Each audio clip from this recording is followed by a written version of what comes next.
It's all good. There we are. Ladies and gentlemen, a special guest tonight. For me tonight, for him this morning, right?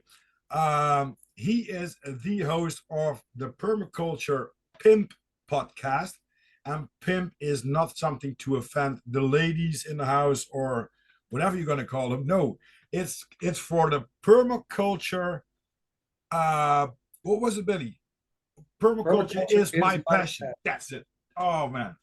Um, we want to welcome tonight Billy Bond.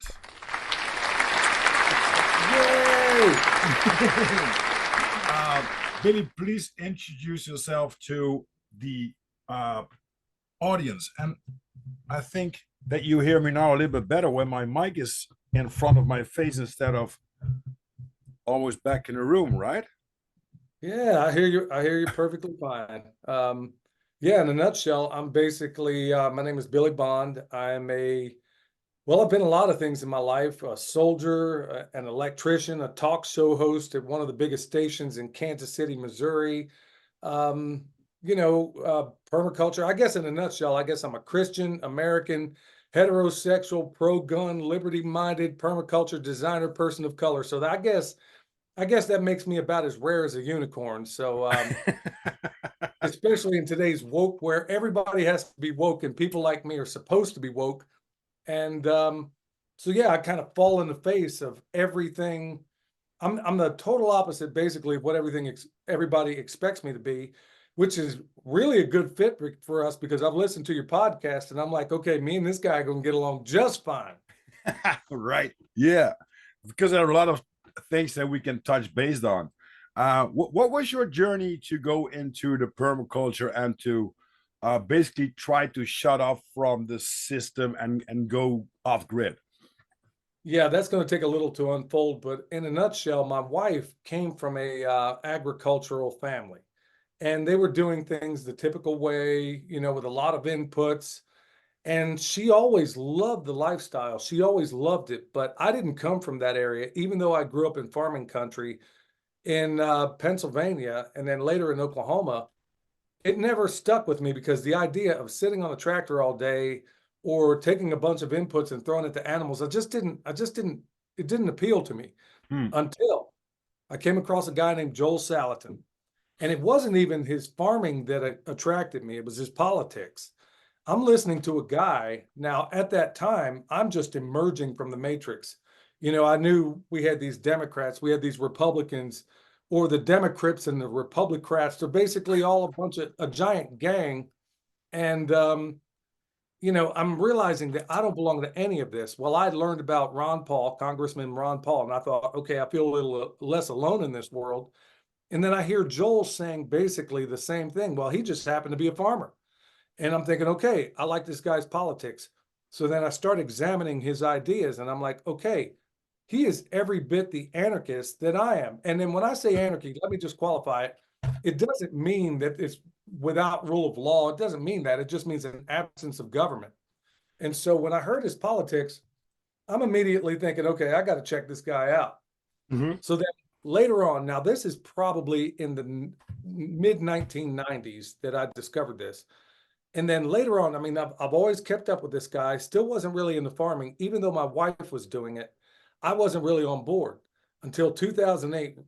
I'd been learning all this stuff, but what made me realize that I had to make this jump is when 2008 rolled along. Mm-hmm. Now, prior to 2008, I was very much into the preparedness mindset. I was into all the preparedness groups. I was doing all those things, but I kept noticing that in this preparedness world, people were all about the beans and bullets, but there was no emphasis on resupply. There was Uh-huh. never the emphasis on, okay, so if I got a year's worth of food, what do I do on day 366? And no matter how much I tried to talk to these folks about it, they just wouldn't hear it. So then 2008 rolls on, and I lost my job, basically almost lost everything, my wife and I. And it was at that point where I could not find a job anywhere in the Western Hemisphere. And the only places where you could find a job were basically working as a contractor in Iraq, which was a war torn country and still is, thanks Mm-hmm. to the United States of Amnesia, or in places like Haiti that had been hit by probably a manufactured earthquake, whatever the case may be. Yeah. So then I promised myself at that point, if I ever get my way out of this, if I ever get back on my feet again, I am never going to be a part of this system that made me so unprepared. Yeah, I was prepared from a preparedness standpoint. Mm-hmm. But here I was going after what people call the American dream, only to find out that it was really a nightmare. So that 2008, 2009 were probably the toughest years of my working life. And it was at that time where I said, okay, I'm done. I am absolutely done. Everything that everybody tells me, I'm going to examine it for myself. I'm not going to listen to anybody else. I'm going to find out what in this world I love. Mm-hmm. And then that brought me to permaculture. And then all of a sudden, I'm seeing all the holes that were right there in the preparedness space where nobody concerned about. Well, permaculture filled all that. And I'm like, okay, so then it brought me right back to Joel. Then it brought me back to people like Greg Judy. I mean, you name it. Every and anything in permaculture I had to learn about, and I'm still on that journey. Mm. So the what it led to after that is that I finally get on my feet, and then I'm realizing, okay, is this possible? How do I go from being a IBEW journeyman electrician to doing this every single day of my life? Because what I found myself doing, Rob, is every time I go to a job, whoever I'm working with, all I could talk about was permaculture. All I could talk about. And I'm like, and they're kind of, I'm realizing that I'm persuasive enough to where these guys and gals are hearing what I say, and then they're going home trying it. And I'm like, okay, well, how do I expand this? So we started with ourselves. First things first, get my wife out of the matrix. So I'll keep working. We got her out. Then we got my son out. And instead of sending him off to college, we sent him off to Australia. He had a full ride. Yeah, we sent him off to Australia to learn under Jeff Lawton. And then we send him to New Mexico to learn how to do natural building and how to build earthship homes. Then we Wow. sent him off. So we would send him, instead of sending him to college, we used our resources to get him the education that he really wanted, even though he had a full ride academic scholarship. Mm-hmm. So we got him out of the matrix. So it was first my wife, we got her out, then we got my son out. And then I went on a tear. I worked 7 days a week, 365. I mean, I didn't take a day off in 4 months, and I was working 12 hours a day at night to try and get every dollar I could to make this jump into this permaculture journey. Mm-hmm. It was tough. I wore my body down. I mean, it wore me out in a way that I can't even describe, but I got there. And then so I'm like, okay, now how do I tell the world about this?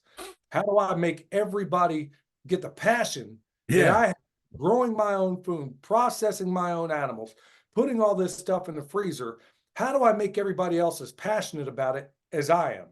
So my son said, well, maybe we should start a YouTube channel. And at the time, and still now, I'm realizing there's a whole bunch of homestead YouTubers out there, and a lot of them I've gotten to know. And also I come to find out that a lot of them are not what they claim to be. They're not doing what they say they do. Mm. So I'm not going to worry about them. I am going to speak to the people out there who were in that place that I was. Because honestly, Rob, at the end of the day, you're most equipped to help the person that you used to be. Yeah, So exactly. Yeah. yeah, so I'm like, okay, surely there's other people out there. And then we started the YouTube channel, and I went into it kicking and scratching at first. And then as I realized people are starting to wake up and see this stuff, I got a little more excited, and then a little more excited. Then the YouTube channel, I really started putting some effort into it.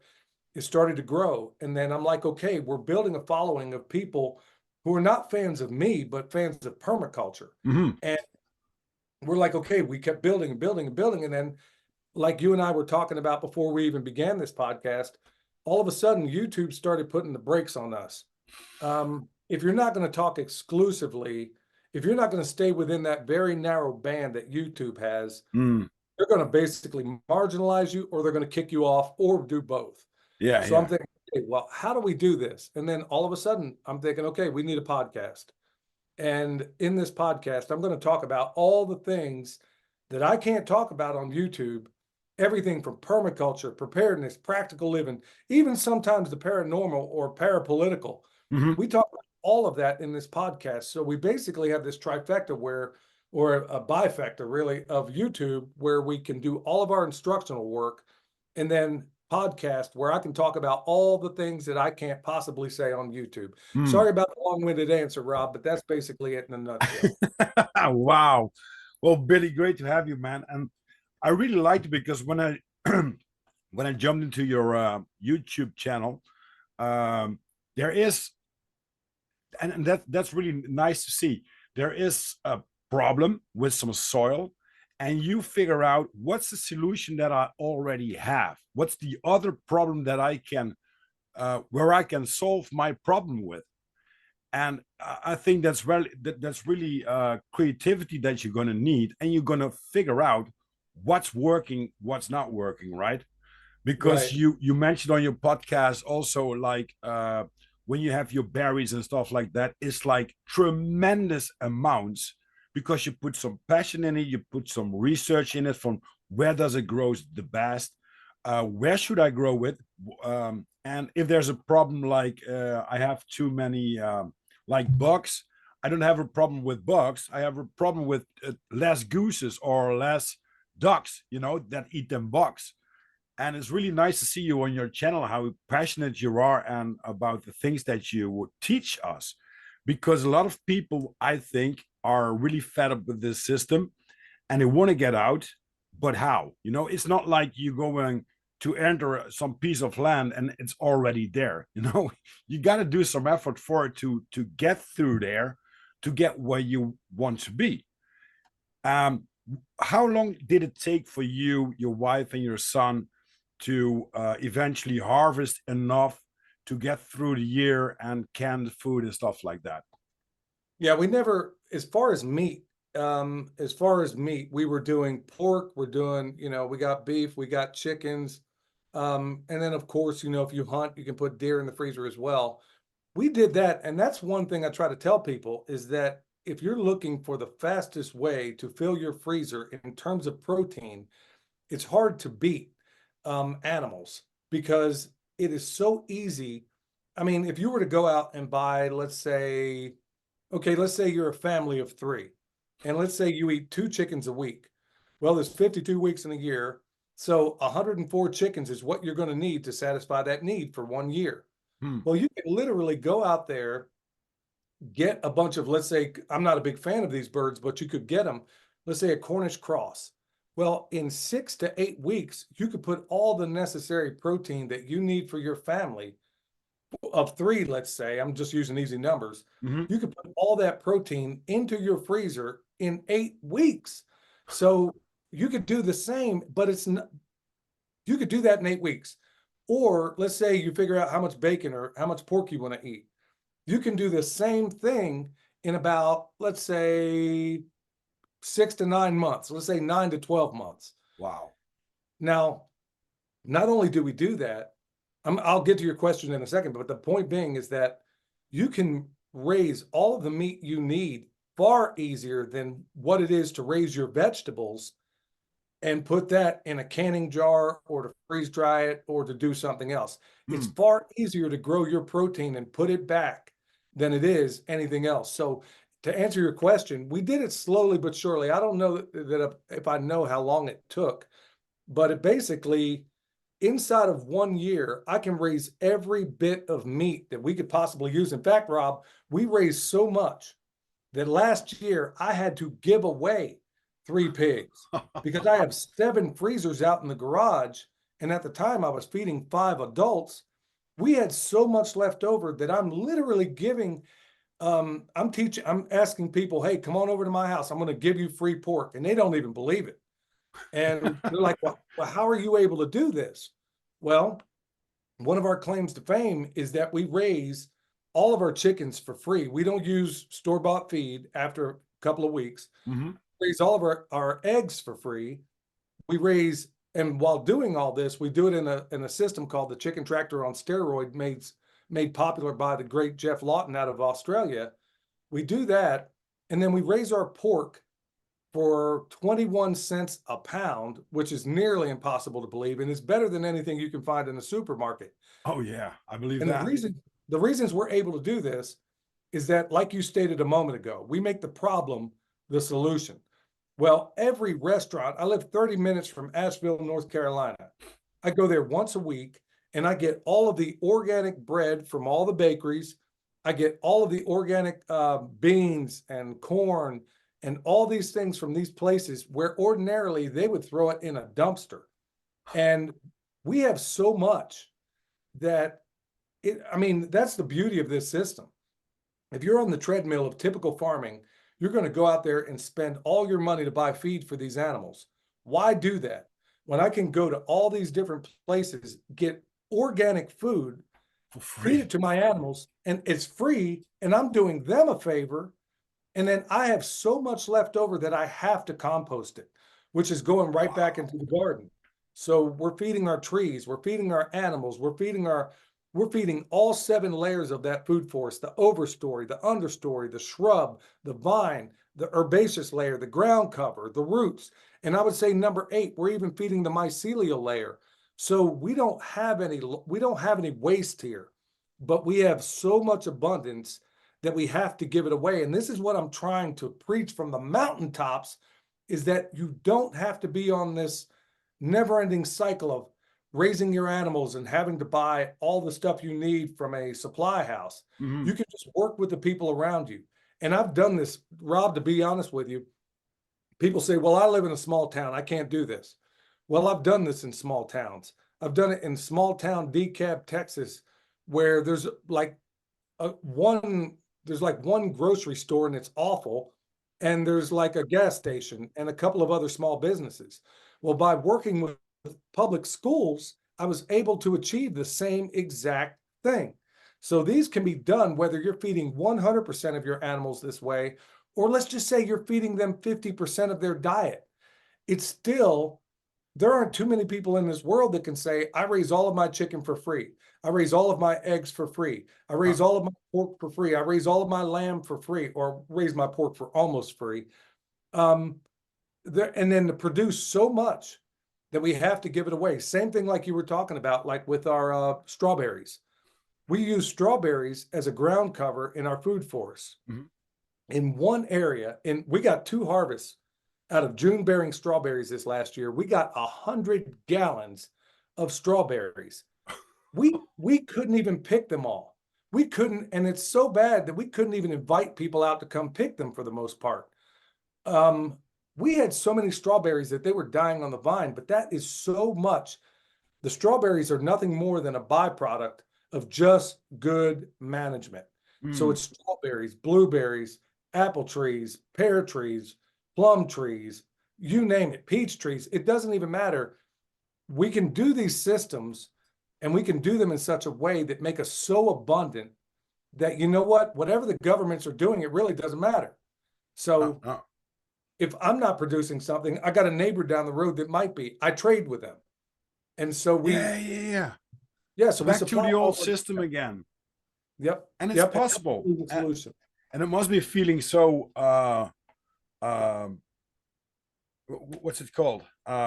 It must be feeling so great when you see that it's possible, first of all, and that it's give you abundance. And I like that.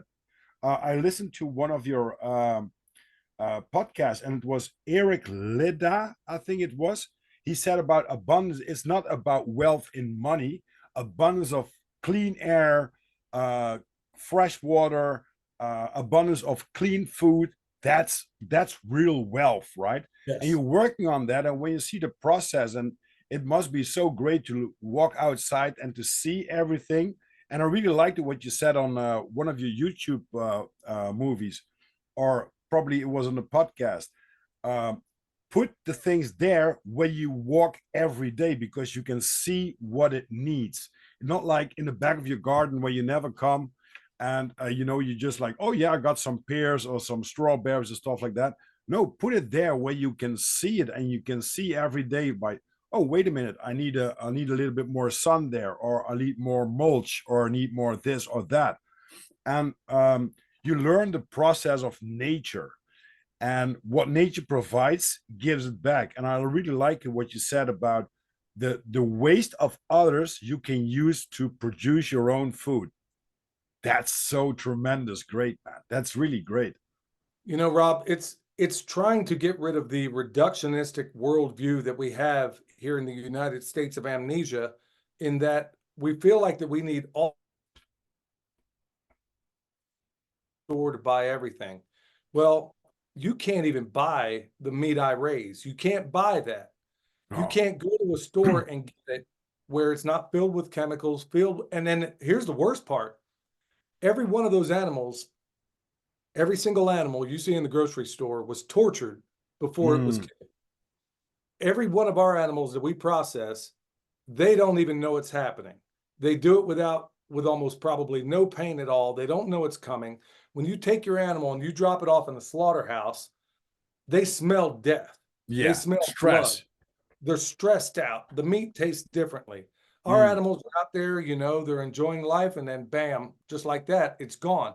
And we respect that animal so much that we don't have any waste at all. For example, if you take an animal, let's say it's a pig, you take a pig into a slaughterhouse, you're probably, after the hanging weight's done, you're lucky to get back 60% of that animal. Mm. Well, do it on the homestead or you do it on the farm, I get 100% back. And let me qualify that.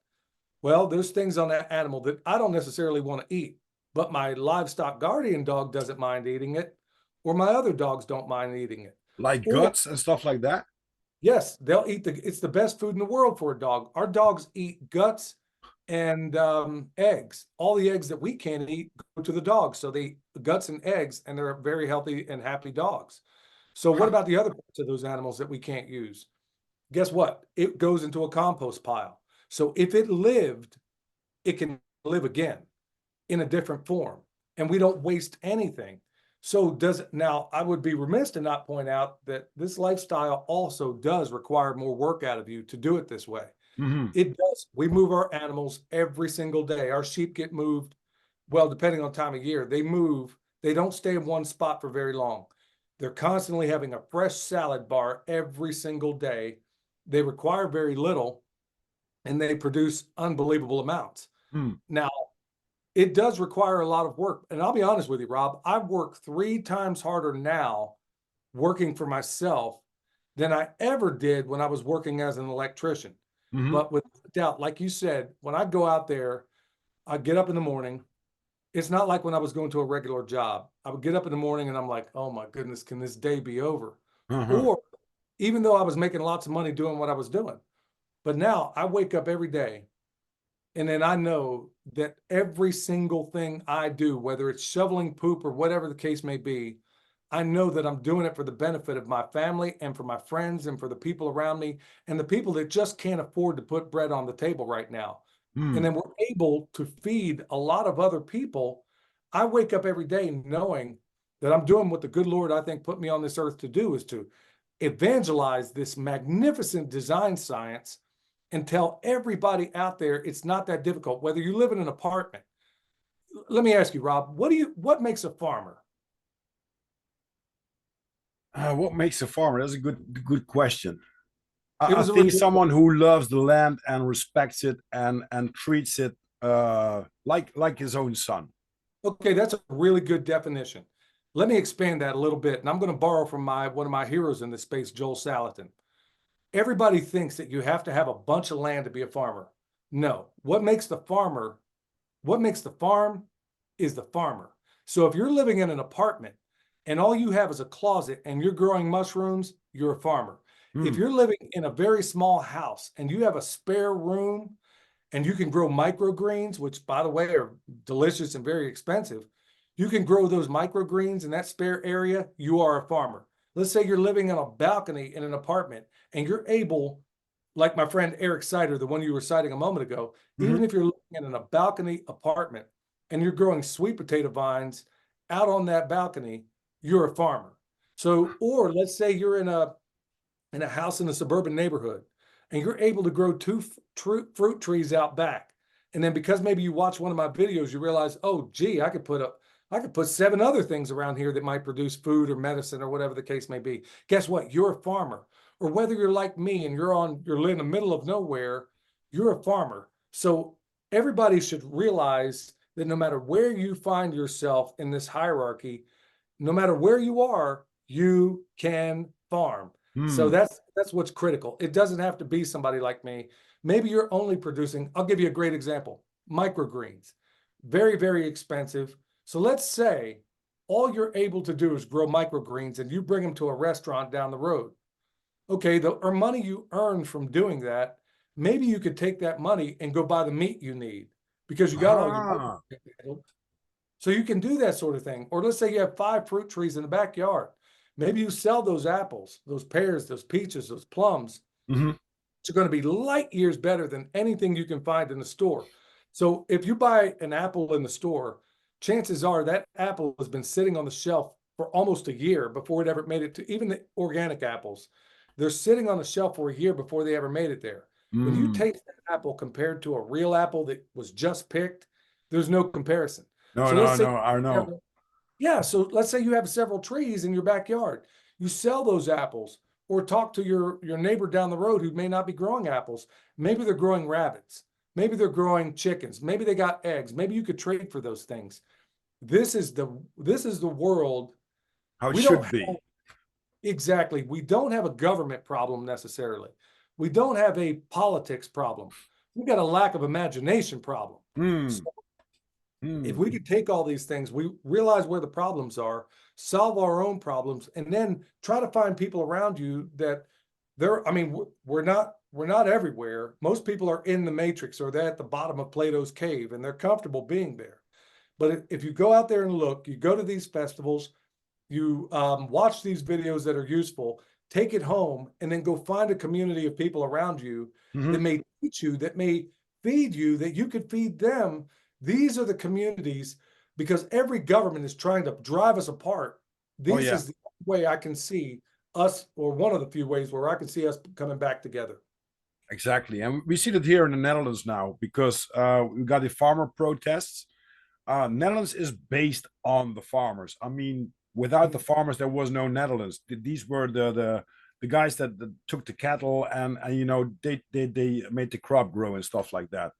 When the Romans came, they took over like the political system, and they are in charge right now. And they want to reduce everything. But the Netherlands, Holland, is the second biggest producer of food in the world. So that's what they want to do, right? They want to cut that stream off so you can buy Bill Gates plastic printed meat and stuff like that, and GMO processed meat.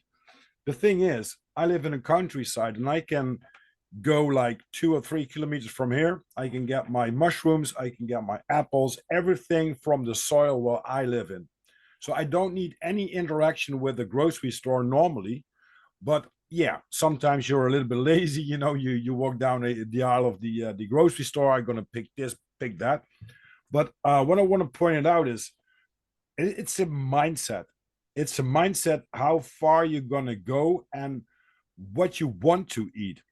I heard you in one of your podcasts that you're gonna do keto diet. I did that quite a while ago, and paleo. Both are a little bit the same, quite. Keto is more based on meat based, but paleo is then more also with good fats and stuff like that, and cut the bread, cut the pasta, cut the alcohol, all that stuff.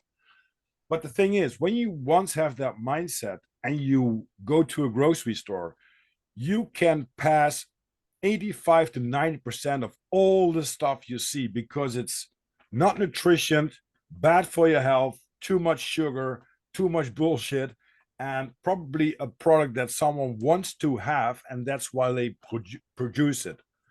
And if we are aware that the only thing that we need is good fats, like olive oil, coconut oil, oh, probably the good bacon, but not from the farm, just like you said, that you know, which been put with medicines and stuff like that. But the real good bacon, the good fats, we need that as a human. We need good nutritions like salt, not table salt, Celtic sea, sea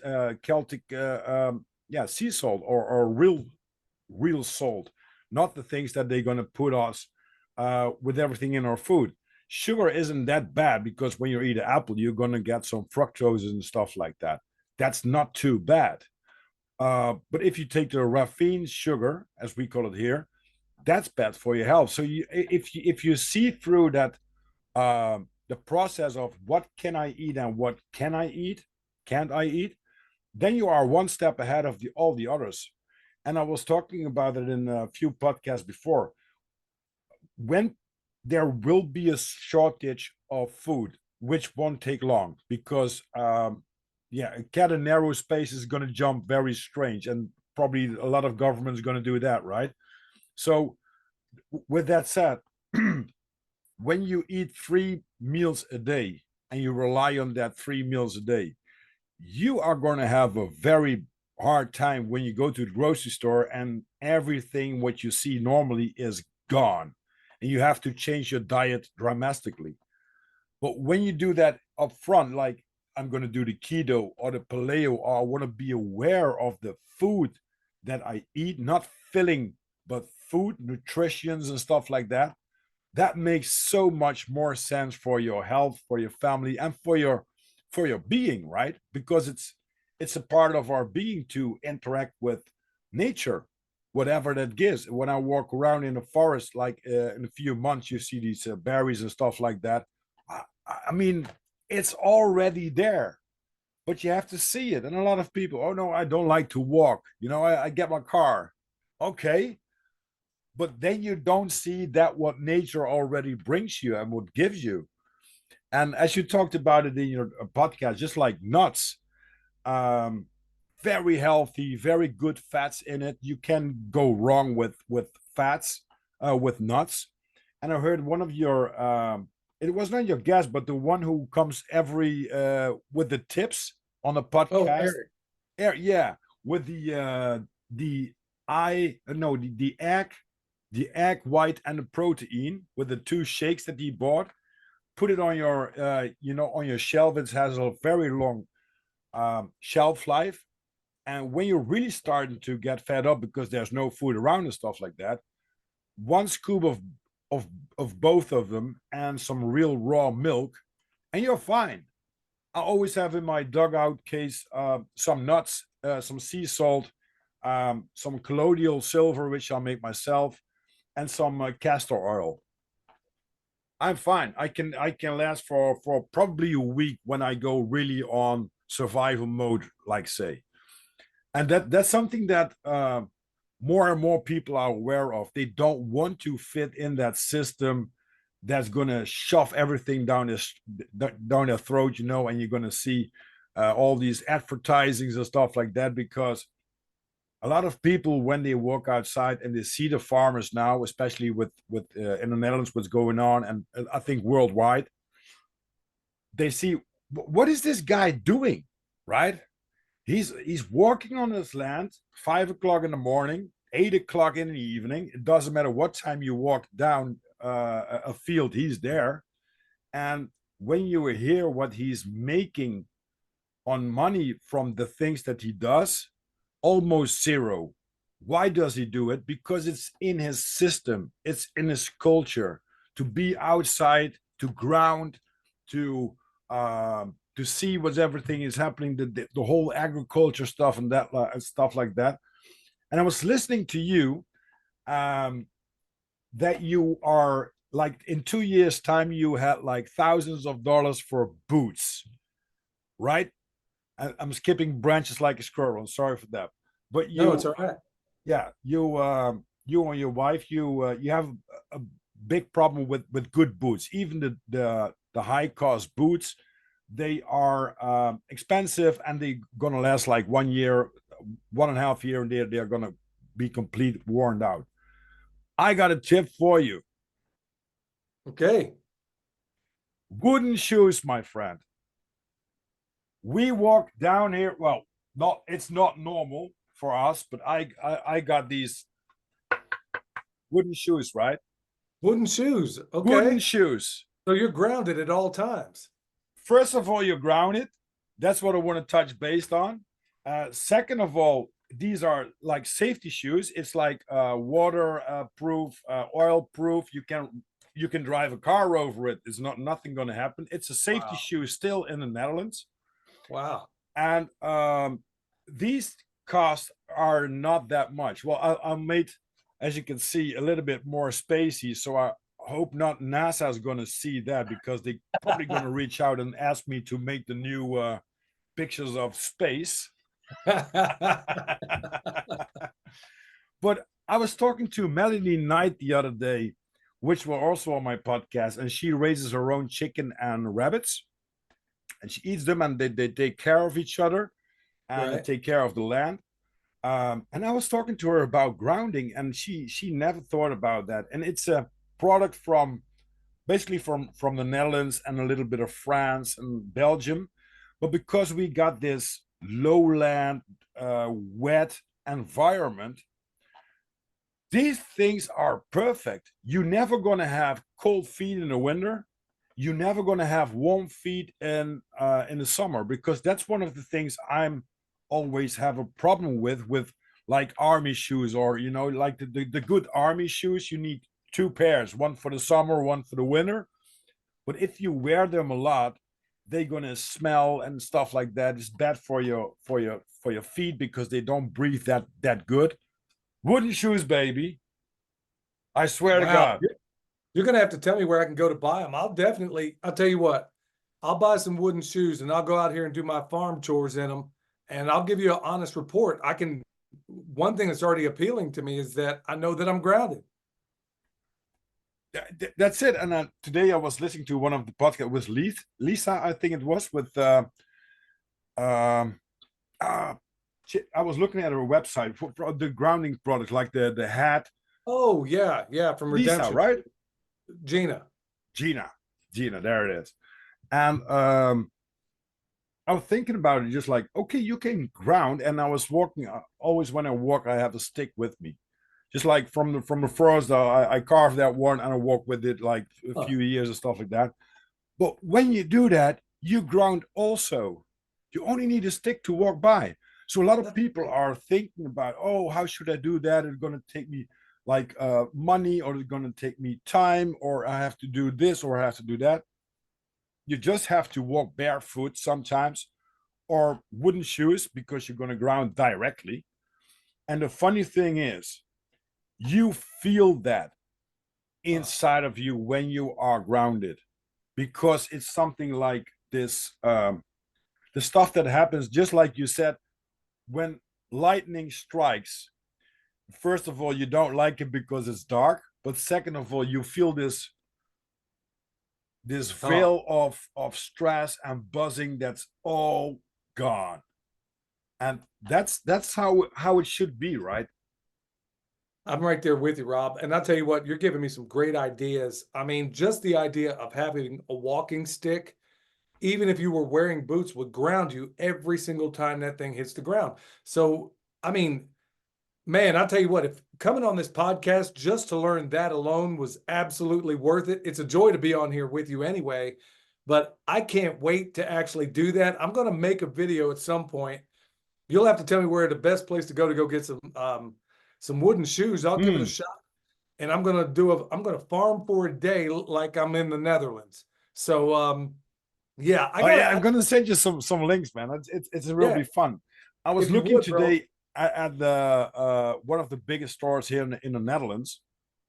But I have to see what kind of restrictions they have for cross border to America, because it's wood and stuff like that, and what eventually the shipping costs will be. So what I wanted to do, and that idea came from one of my podcasts, because it was wearing these wooden shoes, like yeah, it's like since this year, because I'm living quite a lot of time in a trailer, which is very cold from the ground. And since I Mhm. have these wooden shoes, no problem, man, no problem. Winter, come in. Wow.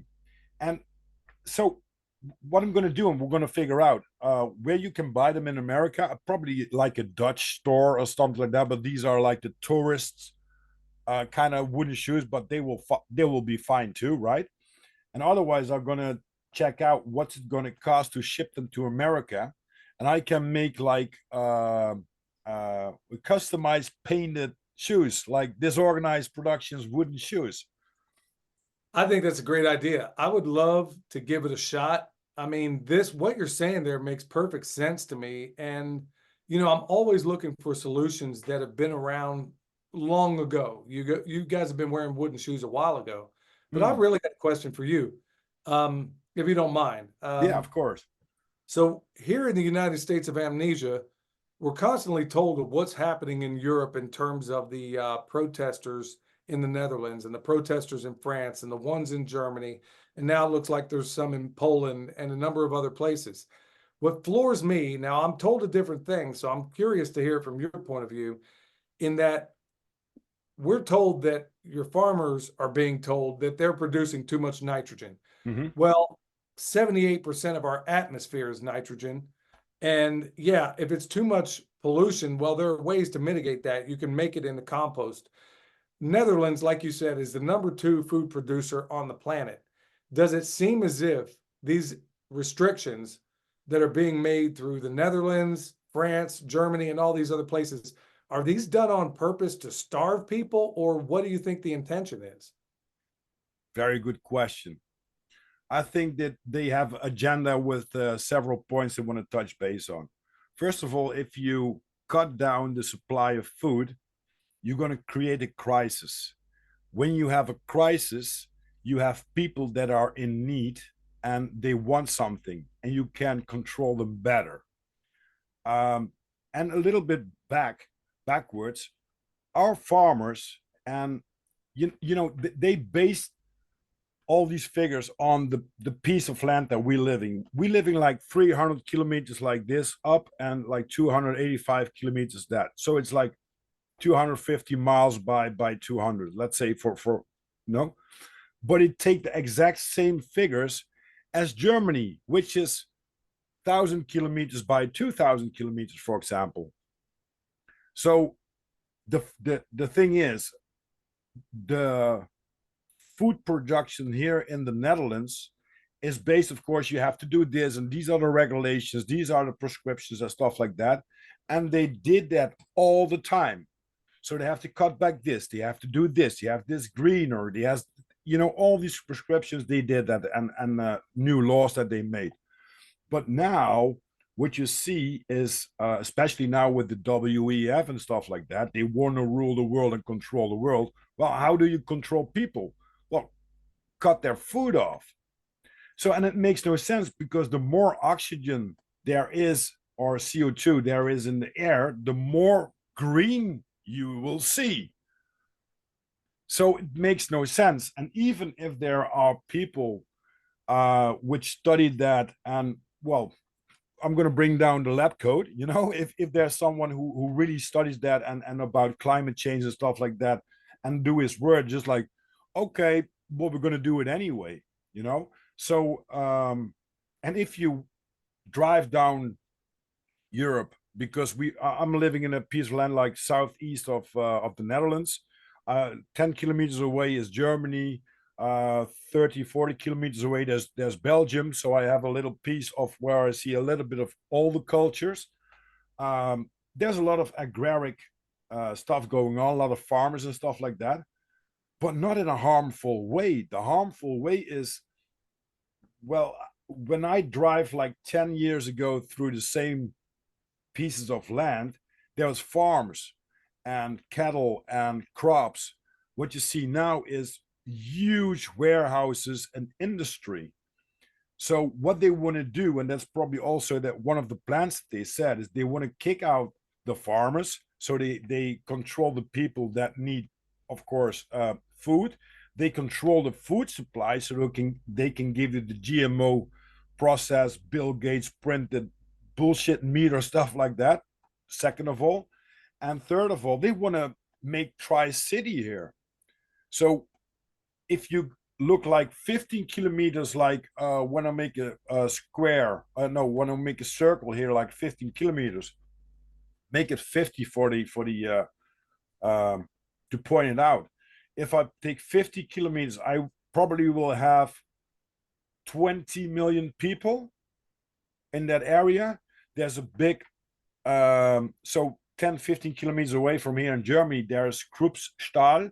So you have the biggest, the Ruhrport, it's called, the Metropole, the Ruhrport. That's the biggest steel industry there is. Pollution all the time, but you gotta get rid of the farmers because the cows producing farts, and these farts are very dangerous for mankind. So it makes no sense. So from my point of view, to come back to your question, I think it's a game of control. Is are the I know this is your podcast, but I'm just curious because I No, know a no, lot of just people listen. conversation is my podcast. Okay, Conversation, man. great. Yeah, love that, So Billy. so are the people of the Netherlands and Germany and other are they waking up to what's really happening? I mean, I can tell by the way when I listen to your podcast, I'm thinking, okay, this is a guy that's very awake. He knows what's really going on. How many other people think like you, and how many people are aware that these things are unfolding right now? Hmm. This is a good question. I'm quite socially distanced in a way of sense that of course, I talk to people more and more on the podcast that about my ideas and stuff like that. There are a lot of people waking up and are fed up by the system. But the thing is, um, when the farmers, for example, in Belgium or so, close the borders to protest, the normal people that go to work in their car that don't fit in that mindset, they think, oh, these are the bastards, these are the bad guys. So um, a lot of people are still very focused on job security. Like, okay, Mm. I know that I need the food, but please protest when I'm at work, and that's the same thing with every protest. When you have a good protest, and it's set up great, everybody says, yeah, we're going to do that. And when time comes, no, I had to get rid of my children. Oh no, I'm a little bit late for work. Oh no, it's raining. Oh no, there are so many excuses. And I think that's the biggest problem. So the people that are from the bottom of their heart protest for us, they are been put in a bad way from, of course, the news, because they say, oh yeah, there's like 12 kilometers of traffic jam. So oh no, tomorrow I got to go to work and I need my money for my house and my kids and the stuff. And a lot of them don't realize that if you don't protest now, it's not like protesting for now, it's for our future generations of farmland, but also future generations of good food that's not processed without GMO. We got grapes without pits, or what's it called, without seeds in it. How are you supposed to eat something from nature that doesn't produces itself when you put it in the ground? Exactly. I can get my so normally when you go to the grocery store or like and you buy some vegetables like some apples and some tomatoes and some paprika, stuff like that, for 25 bucks. You put it in the ground, even if you don't know anything about farming. You put it in the ground, 20 or 50% will come out and produce you something. That's nature, it dies and it goes along. But nowadays they want to have, yeah, just like say printed meat and grapes without any seeds in it because it's tasting a little bit bitter. So let me ask you, Rob, so with what's going on right now, obviously the prices here are going through the roof. The prices there are probably doing the same. Where do you think this leads? I mean, are we talking revolution over there? Are we talking because it's getting to the point, it seems like people are getting more and more fed up. Do you see Yeah. this thing exploding at some point? Or where do you see it going? Or people are just going to take it? We're the Netherlands. So when World War II came, our queen just went over the pond to England, right? So they're kind of weaseling. When the protests against this pandemic and stuff like that was going on, and with the it was like a year or 2 years ago when the farmers went with their tractors to Den Haag, which is our capital city from the politics, the politics statute system. They showed up with the army, and you normally do not have the right to put an army against people that are fed up by the state or by your government. It's not the deal, but they do it anyways, right? So they were very afraid. So what you see is like, you know, the tendency is going up and it's going down. I don't follow any news because I don't care, and I drive as a courier, so sometimes I'm yeah well, uh, I'm stuck in a traffic jam. But hey, you know, um, it's like it is. The thing is, when it's gonna explode in the Netherlands or in France, because France is more like, okay, we're gonna shut off everything and they're gonna burn the whole places down. They are really like a unity when it comes to protesting against some things. Um, I think there will be a new kind of army. The poodle doodles from WEF coming around the corner. Probably all the guys that come in, because there are not that much women coming in, just like you have on your borders. And they're going to have yeah, they can fight, and yeah, they can fight for free because they don't have anything to do with our people, and they probably do not like our people, but they're going to get fed and they're going to have authority and stuff like that. And yeah, people are falling for that kind of shit. And they never learned from 70 to 80 years ago in the Second World War, where your neighbor just turned against you because he had not a different state of mind or another opinion about stuff, or was forced to do some stuff. So that's yeah, it's a good question, Billy. I don't know where it's going to head on. I hope there will be a peaceful solution.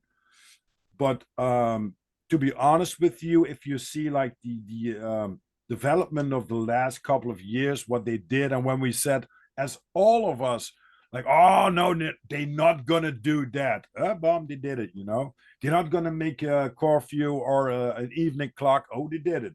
Oh, they're not gonna cut you off if you walk down the street. Oh, they did it. So very hard to tell what they're gonna put out to stop us. But with that said, there's also a big uh, a united consciousness that's awakening. That is not going to take it anymore. So yeah, it's very it's in a psychological way. It's very nice to look at it, what's happening, but it's also very yeah, it's very disturbing also. Hmm. Yeah, it looks like there's a whole lot of, but going back to the central point in our conversation, the only way around any of this, because we have our version of it going on right here in the States. It seems to me the only way around this is to say screw you to the government Mm-hmm. and start growing our own food and stop obeying unjust laws. I mean, just because you make a law doesn't make it right. So I'm not going to obey a law that is unjust. In Mm-hmm. certain places around here, it's unjust to feed other people. Well, that's not a law I'm going to play along with. Oh It's my god. yeah. So I mean, there are things that are just you're going to tell me I can't grow food or I can't produce food or I can't give it to somebody. um, I'm just not going to play along. And if they throw me in jail for it, well, so be it. I mean, I'm Mm. hoping it doesn't come to that, but by all measurements, it looks like this thing is escalating and escalating and escalating. And it's always a joy to be able to talk to somebody like you. I was talking to a guy from Ireland the other day, and he said basically the same thing. It's like he said almost the same thing you said in terms of for so many people just don't want to see or they don't want to be inconvenienced. Mm. And so at what point do you finally say enough is enough? Same thing's happening over here. And the only way that I see around all of this is to produce your own food, even if it's unjust. Mm. Work with your neighbors, even if it's unjust, or even if it's unlawful, rather. You create a And community. yeah, when you get down to it, you got to have some level of community. And in some places, it starts even virtual. There are people that I know only through the virtual world. And I'm pretty much the only friend they have because they have a family that can't understand what it is they see. and what they see happening. And so the only friendship, the only way they can kind of make all this work is to be in this area. And that's what I'm really thinking about doing, Rob, is I want to come up with a festival, Mhm. and I'm still working on it up here, where all of us throughout the world could somehow participate, hopefully here in the States. I don't even know if it's possible, where all of us people who can't find other people that think like we do, or just have a gathering place where even for a couple of days, Mhm. we could all get together and say, hey, man, you know what, Rob, it's great to hug you and shake your hand, to meet you in person, to do those things, because I think there's so many of us on the planet that see things differently, but we can't find community anywhere except in the virtual world. Mm. Maybe we could somehow get together, create something that's worthwhile where we all benefit. Oh yeah, absolutely. But the thing is, what we see here is what when you have a peaceful protest against something the government puts you up, riot police coming in and going to smash your face, right? That's one of the things. And when you see that with uh, other people do that, let me say that very carefully because otherwise I'm gonna kick some people to the chin. But with other people do that, it's okay, Please escorts them, and it's everything is fine. And it's not like I'm see that only here. I see that everywhere. They want to conquer and divide every single day. But we have to let loose the religion, the background, the what where you come from. It does. We're on this planet and we're stuck. It's not like what. I'm gonna take a trip with my spaceship and I'm out of here. There's no way you can hang around in the air for like 12 or 13 hours to go to another continent, but there's the same shit going on. You know, if you look at this British guy, he made this documentary about Earth, about the Amazon in Brazil, what it was like 20 years ago and what they cut down. Just like when I cut down a tree in my yard, I'm gonna have probably the police or whatever kind of organization on my front door, just like, oh, you can't cut that tree. Well, why do you cut complete forests down? For what? Great And point. that's also, it's a mindset that we need to come by, and especially when you into that kind of topics, that you can tell the people that wealth is not the money they make or the job they have or the house they have. That's not wealth. That's reliabilities that you want, and you got to pay a price for that one. And guess what? If you do it one or two things not like they want to, they kick you out and you don't have them at all. They can take away your car just like that, your house, your family, whatever. So you're basically walking on a very thin line. But if you look at the community that sponsors each other, like, okay, I got some fruit or I got some bacon, or people like you and me that say, oh, you come over for dinner. Oh, man, great. We have a barbecue. We're going to grab a beer or whatever.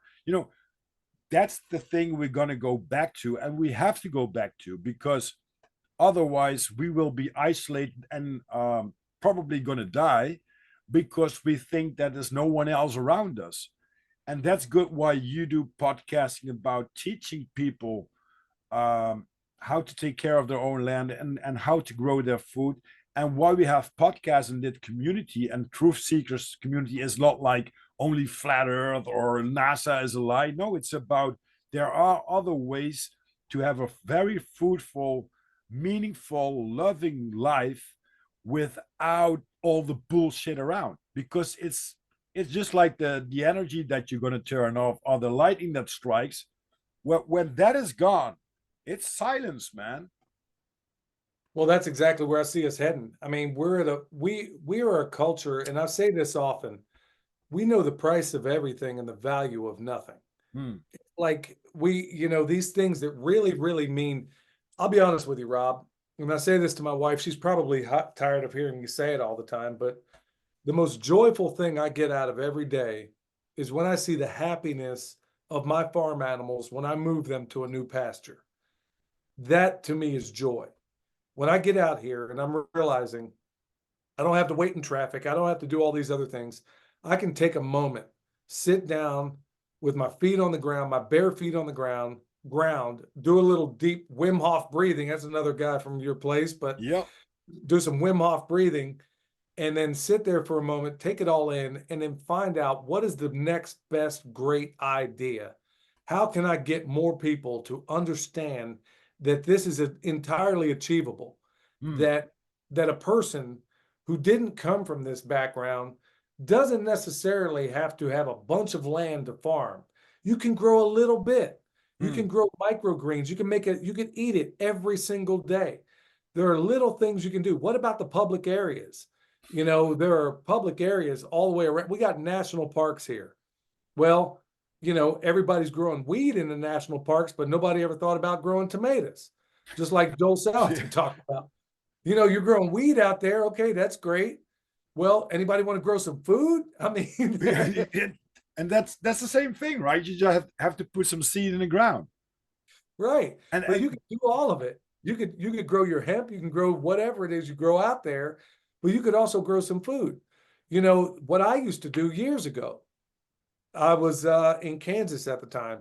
I was working on a very big campus for one of the Veterans Administration's hospitals. I would plant fruit trees hidden among the other trees out there. I was basically doing this underground food forest in all these different places out there that only I knew about. And it was like, so if anybody ever found themselves out there walking in the woods, which nobody almost ever did, you would come across an apple tree that was great. You'd come across a pear tree that was great that I planted. And it didn't really wow. require much expense from me. So there's all those different ways, even if you're farming on land that you don't even own, it could be public land. You could put in a nut tree here that nobody ever, you walk by it, you never think about it. You go Hmm. by a fruit tree.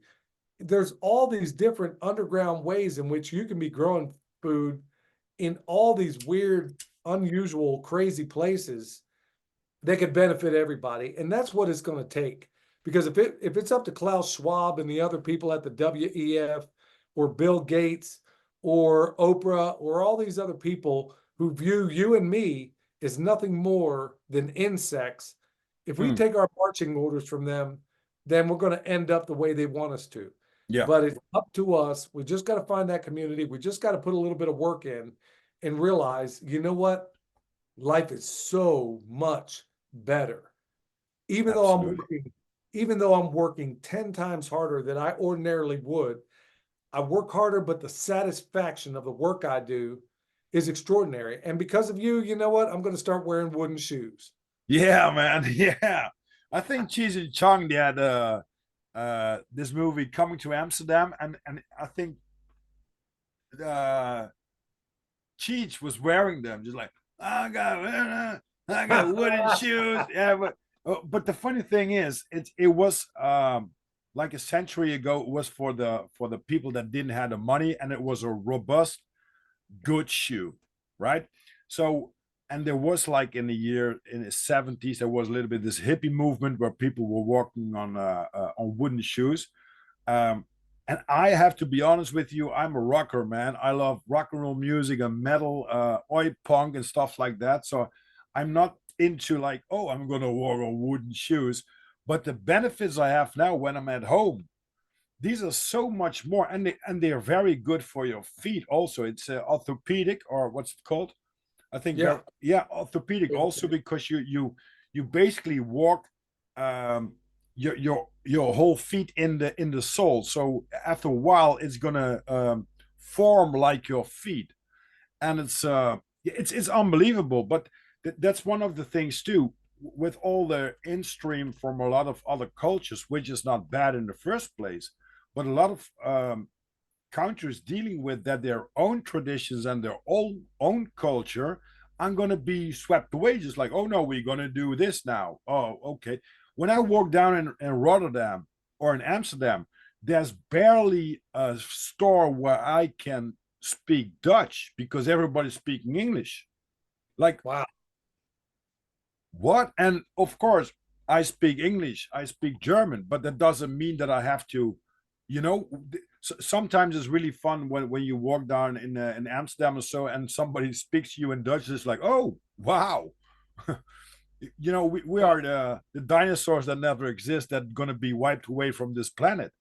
And I think that is the whole idea behind the agenda, to come back at your point, to make this tri-state city, especially here where I live, because I'm in the fucking middle of it. Um, they have every warehouse stocked with all the shit that you don't need. They they probably have all these factories already been set up where they can print meat, and they can biolab the bananas and the grapes and stuff like that.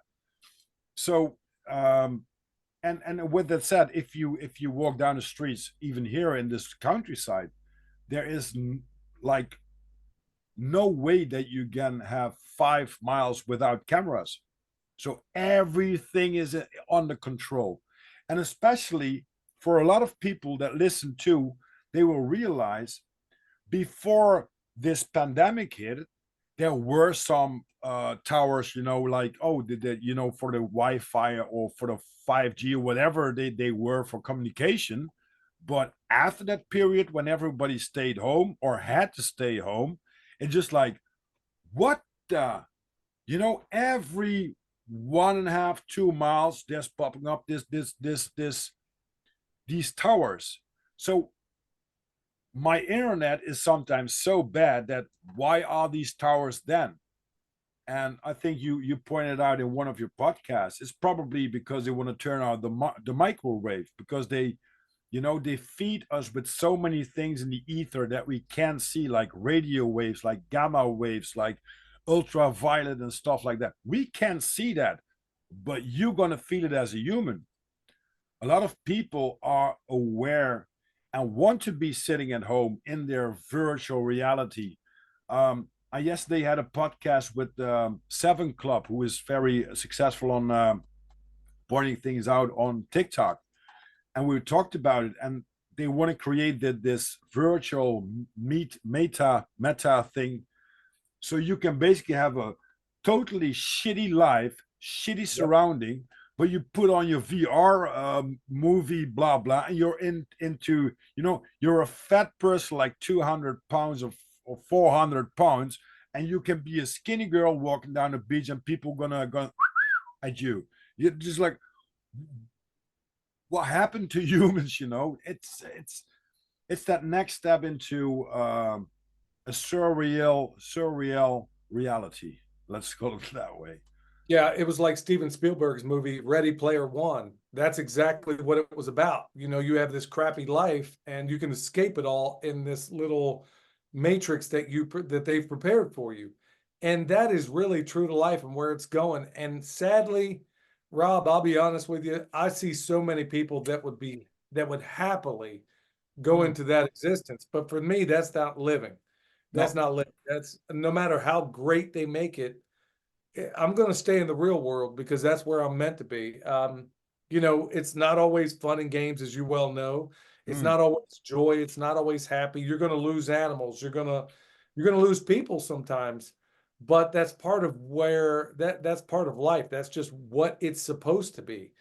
So Exactly. the only way I see it is honestly, bro, I'll be honest. You make me feel less alone in the world because I don't get out much. I really don't. I leave maybe once a week, twice at the most, and I don't see people very much. But when I do, ordinarily, the average person I see on the street is like a zombie Mm. doing whatever they're programmed to do, like somebody has marionette strings. Yeah. It's like they're doing whatever their programming is. You can barely have a conversation, at least with most of the people I come across. And if you do, to have it about anything worthwhile is nearly impossible. Mm. And you make me feel less alone in this world. I'm so glad you invited me on this podcast. We'll have to have you on the P.I.M.P.cast sometime and Oh, talk I about love some. to, man. Thank you too. But that's one of the greatest thing that happened to me for now, like 2.5 months. When I start podcasting. You're by the way about you're number 33. Podcast I'm number number 33. 33. Yeah. You are number 33, my friend. From where? I don't understand. Number 33 on what? Podcast number 33. On what platform? You mean like in? Disorganized Productions. On my Oh, this is the 33 oh, episode. oh my goodness, man. Okay, people are gonna eat me up over that, bro. No, that's no problem. That's no problem.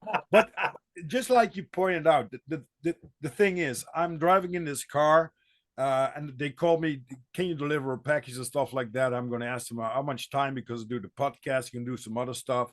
So I'm very flexible in that. Always when I drive, I have a smile on my face.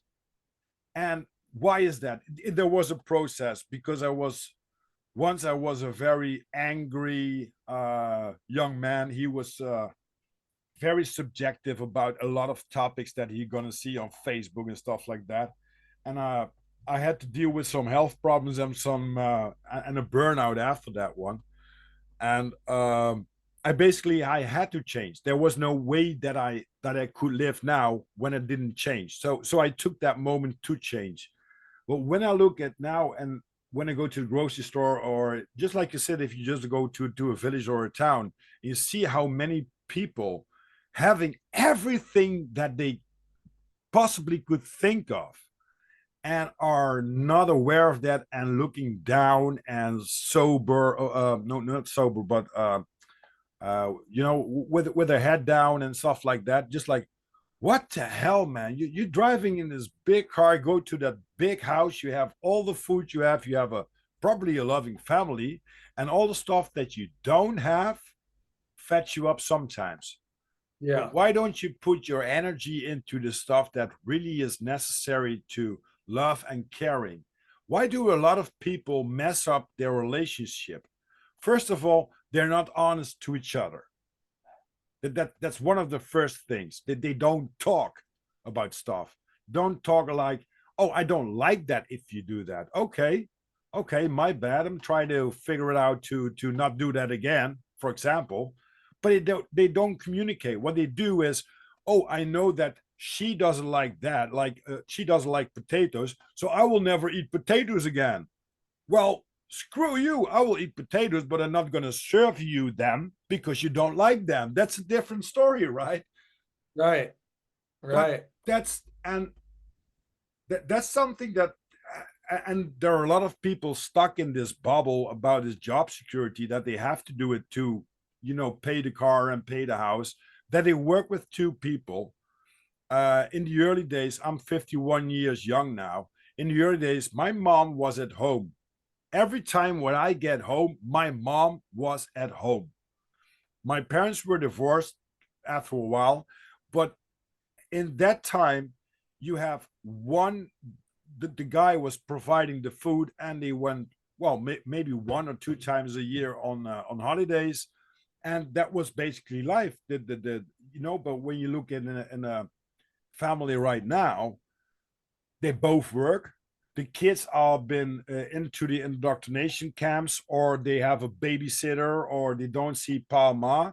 And once a year they go with Christmas, they go to buy the newest Xbox, the biggest screen, and some good video games to shut up, because here's our love. Yeah, Yeah, yeah, and that's something that's wrong with this society. We don't think about the choices that we made, what consequences that they have, because you can change every single day, but you have to willing to change. If I fuck up today, I can do it better tomorrow, but don't look back to yesterday where I screwed up. That was me yesterday, but I can create myself a new one today, exactly on this point.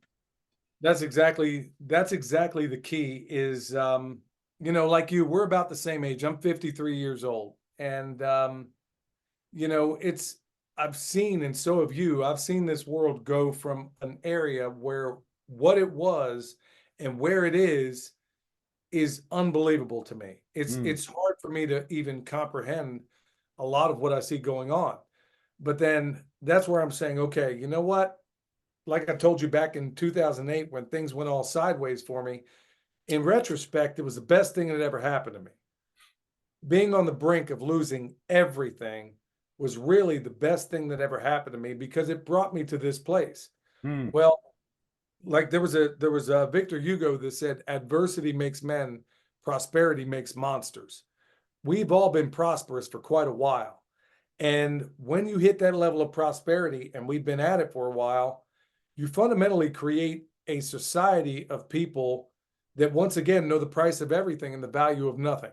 Hmm. So we have to have this giant fall. No, I'm not looking forward to it. I don't want to see it happen, but it has to happen Hmm. because cyclically it happens roughly every 80 to 100 years throughout the last 500 years that we can think of. I mean, It's a Strauss and normal Howell, process. yes, yes, it's called The Fourth Turning by Strauss and Howell. Hmm. It's a book where it describes it over and over and over again. These processes happen.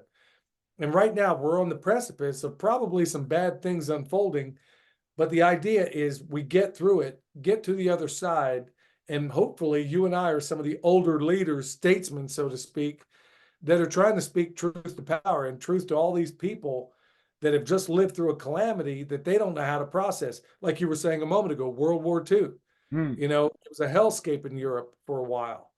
And then it gets better, and then we get it too good for a while, and then we go right back down again.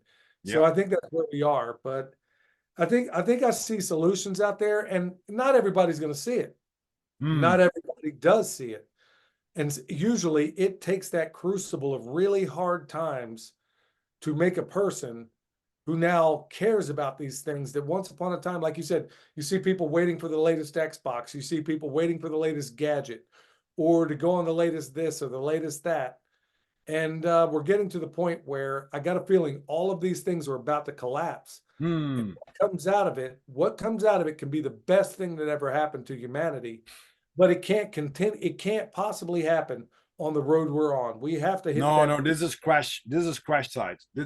This, and there's no way that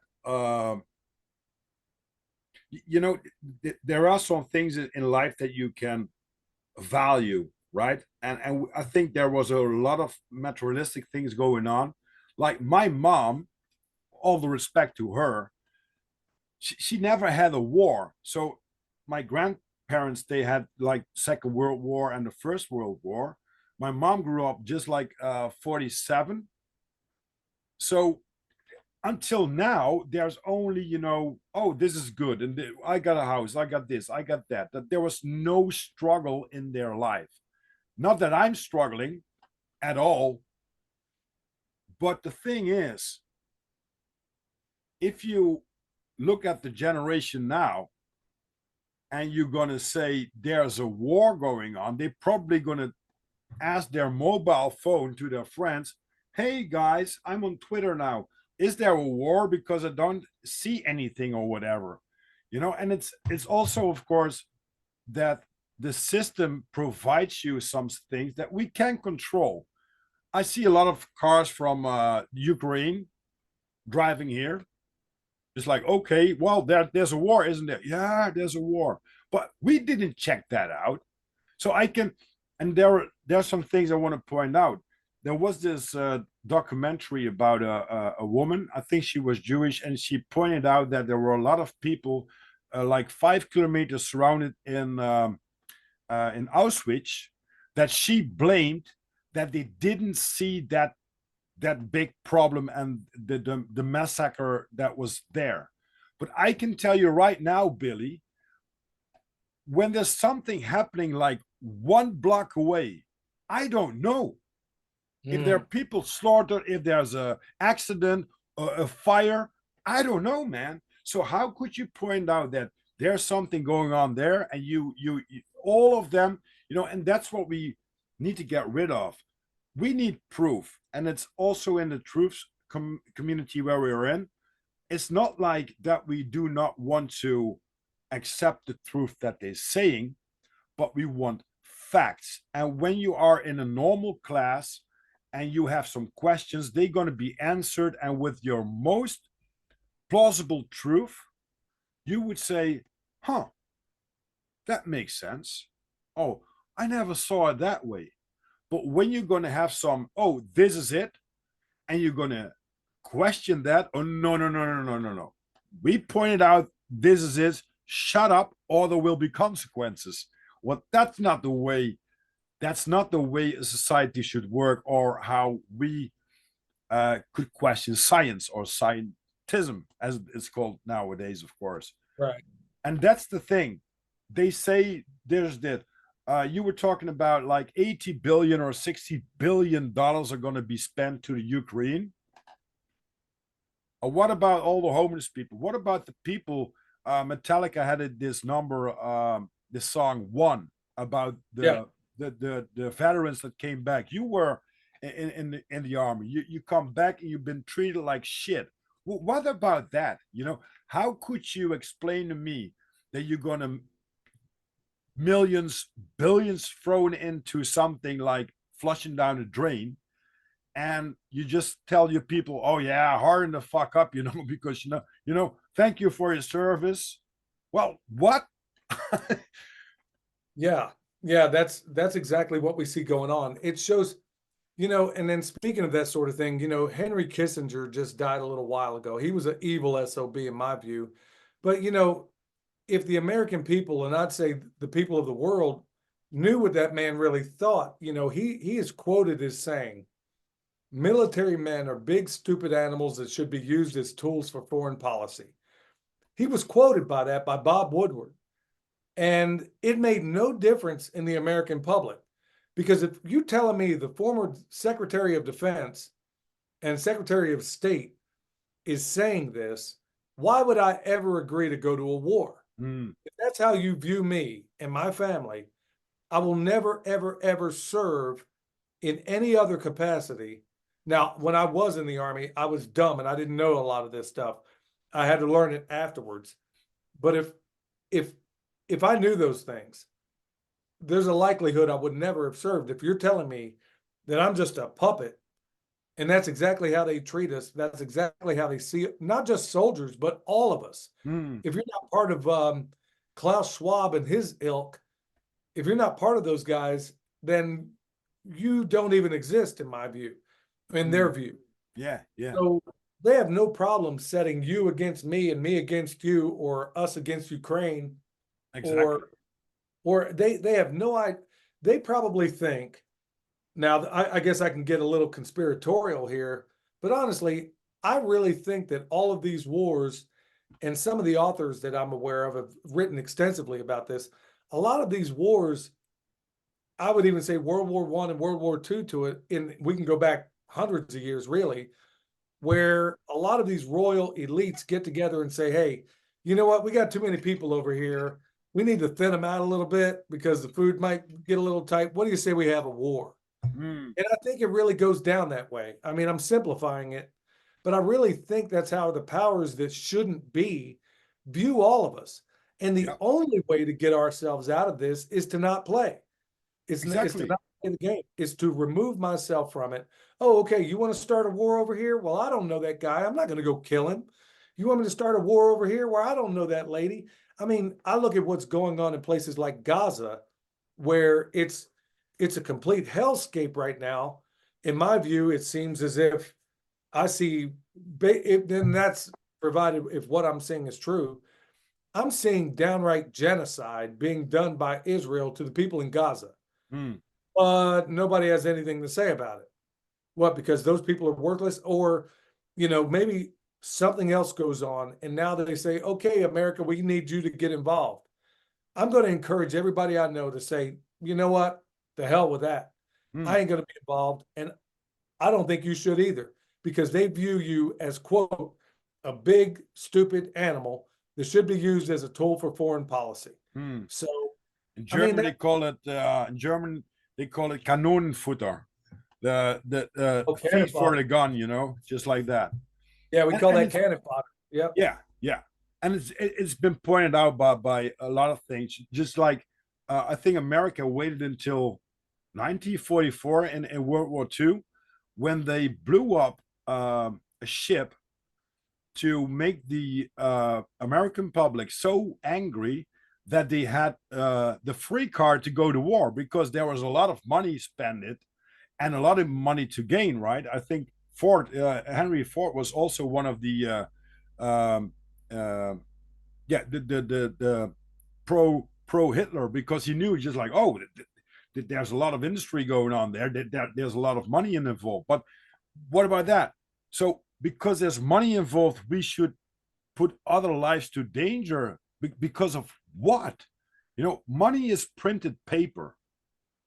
It's only the value I'll give it or you give it that what makes it a value. But what's more value? Printed paper, and I said, this is $10,000, and I write it down, or I give you an apple. Well, choose. I Well, it think goes. a good thing would be that the 0 point whatever percent in the world that have too much money, they should be locked up with their money for like a month and see who's coming out. To your point, what most people don't realize, and if you check out the work of researchers, intrepid researchers like people like Anthony Sutton, you find out real quick that every single Ford factory that was located in Germany, not one of them was bombed.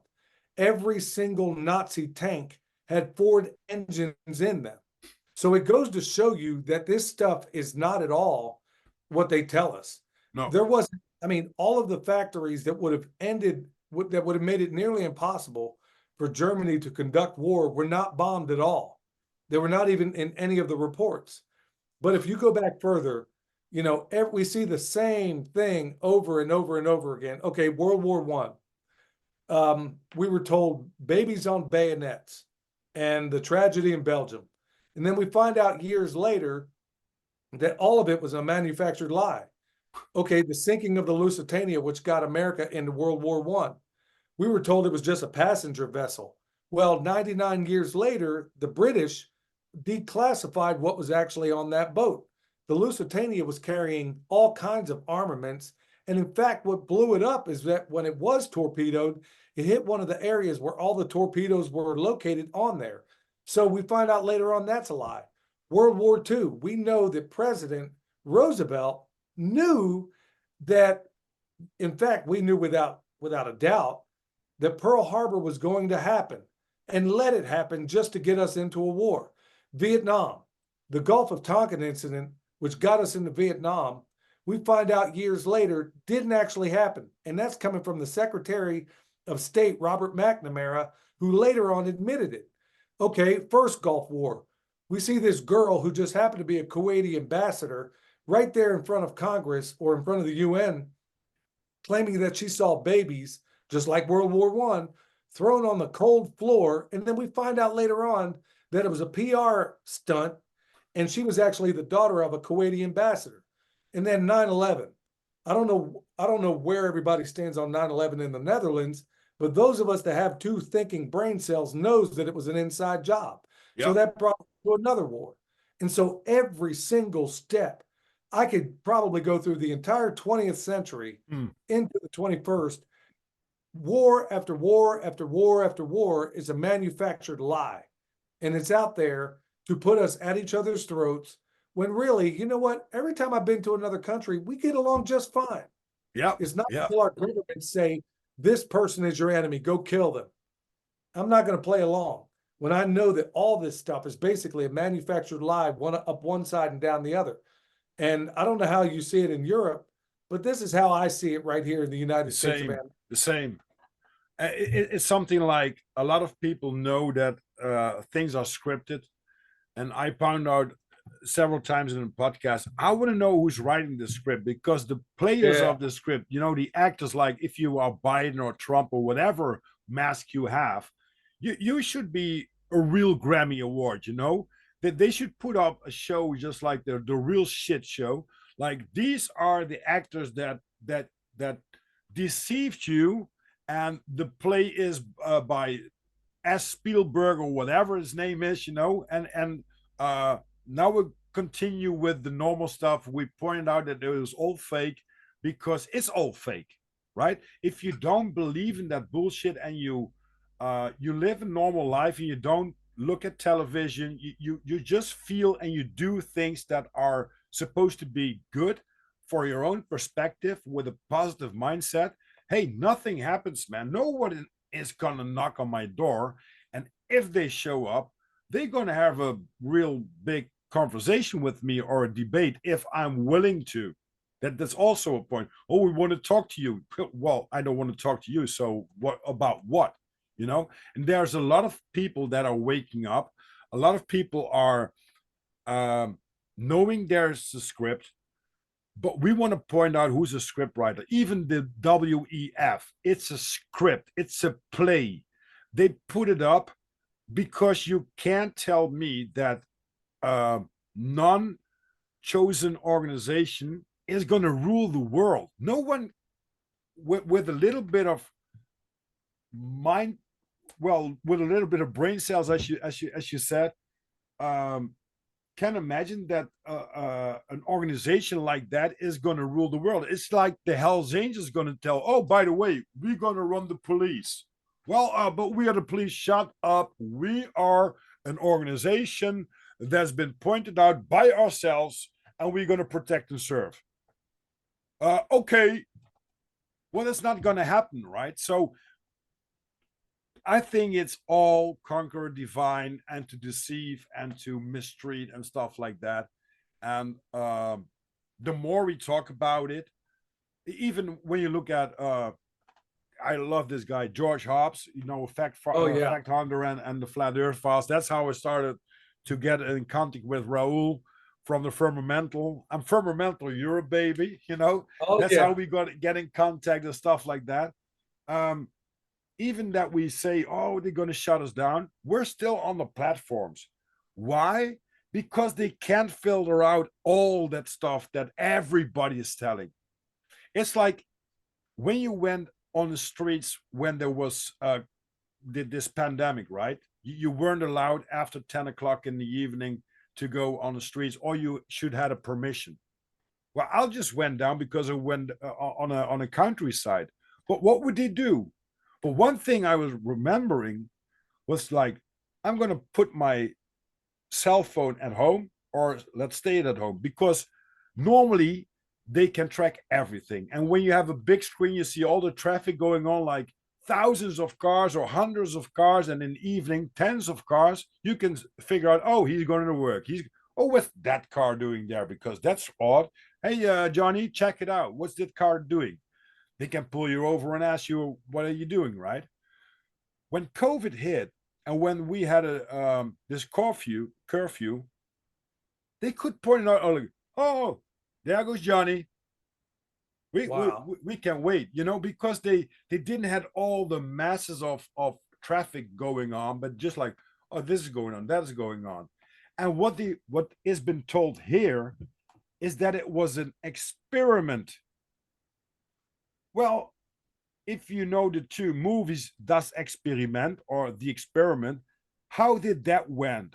Well, not good for the people that were volunteered, and some of them there were guards, some of them were prisoners, and the guards, you know, you give someone a badge in a community, and without anything saying, he will just like, oh, look at me, I got a badge. Hey, what you got? Where you got that from? Oh, I got this from Superior One, man. This is my badge.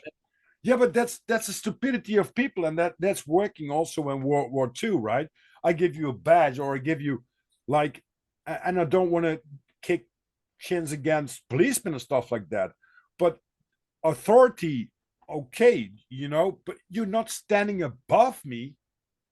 That can There is no human being that can stand above me. You can have, maybe you have a title that says that, but that's something completely different, my friend. If you're going to Yeah. point out that you have a title, I have a title too. I'm the Emperor of Rob. The There you Emperor, my go. friend. All the kings will bow to me because I'm the Emperor. Self-made title. Yeah, that's exactly what they count on. But sadly, so many people are willing to be spoon-fed all of their knowledge instead of examining the world for themselves. Mm. And to take this full circle, that's the beauty of permaculture, is that one of the biggest elements of, or one of the 12 features of permaculture is to observe and interact.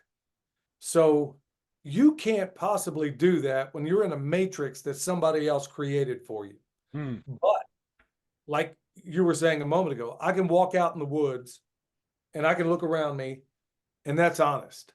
I can see that. That is honest nature. I can look at that. I can take it home. I can replicate it on my farm. Well, it's pretty impossible to do in a world that they create for you. So that's really what we got to get down to, man. We got to start asking critical questions about what we're being told, what they're telling us, who the enemy is, who we should hate, who we should love, all these other things.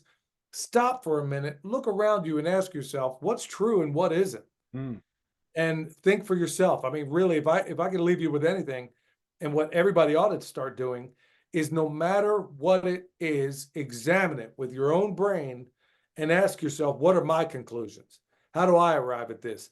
Did I do the who, what, where, when, why, and how? Did I do that for myself, or did I let somebody else do it for me?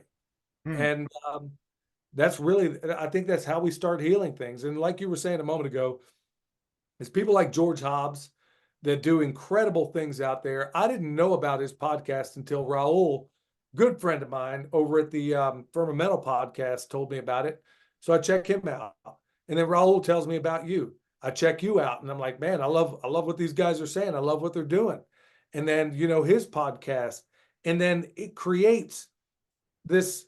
It creates a groundswell, I think, of all of us, that maybe there's somebody who's never done a podcast before, that they say, you know what, I got a point of view on this. Maybe I'll do a podcast. Maybe Exactly. I'll have Rob on my podcast, or have Billy on there. And then all the people that listen to me, maybe they start. I think if we keep this up, if we keep the momentum, that sooner or later, they either have to cut us off completely, or people are going to wake up. It's Oh going to hit yeah. a point of critical mass where it finally explodes. And I'm hoping that's what happens. I hope we have I don't want to see bullets flying. I want to see an intellectual revolution. Mm. That's what I want to see.